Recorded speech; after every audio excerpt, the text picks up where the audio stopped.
Hi there. Let's illustrate the concepts that we've learned so far in this course. Illustration number 1. Miss Afa operates a sari-sari store and parlor at the same time. In 2019, her gross sales amounted to 750,000 pesos from her sari-sari store. She also had gross receipts of 250,000 from her parlor. She incurred cost of sales amounting to 450,000 pesos and operating expenses totaling 100,000 pesos. So let's first illustrate option 1. If you still remember from previous videos, option 1 is your regular payment of both income tax and business taxes. So option 1, and furthermore, under this option, we will be using itemized deduction.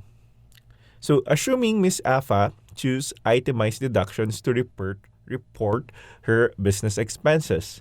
What is the income tax due for 2019 and what is the percentage tax due for 2019? So we start with the gross sales receipts or receipts computation. By the way, just a quick information. When you're into retailing or when you're selling goods and products, physical goods and products, you call it sales. But if you are selling services, you would have to get official receipt. That's the reason why in the retailing industry, you make use of invoices. And when you're dealing with services or you're selling services, then you issue official receipts. But they're basically both similar.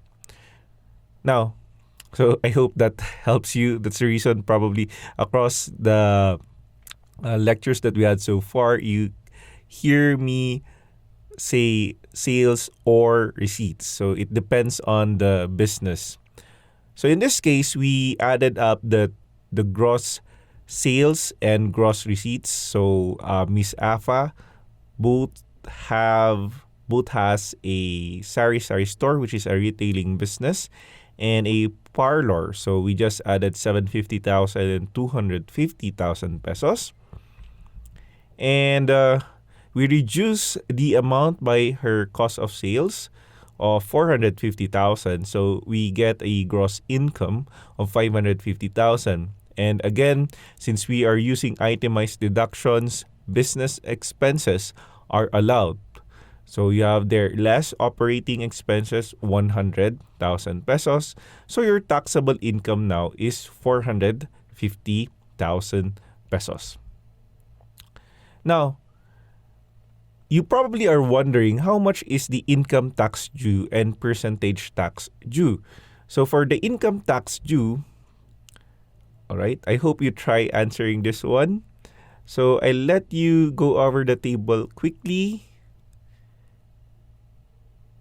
And I hope you tried answering the question.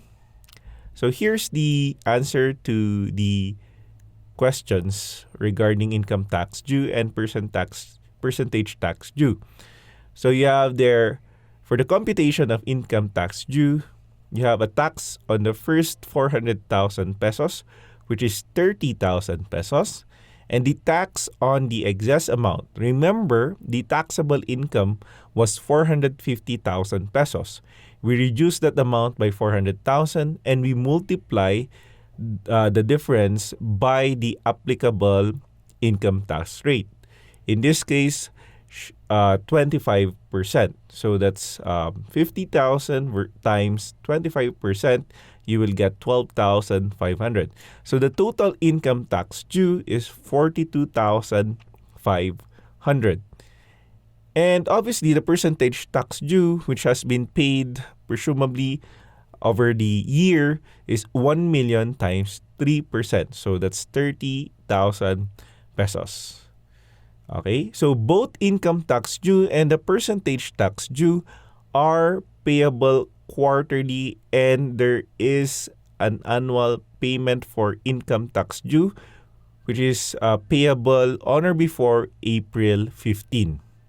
So remember that the annual income tax due for individuals, or 1701A, is due on the 15th of April of the year following the taxable year. All right. So that's it for this illustration. We'll talk about optional standard deduction in the next video.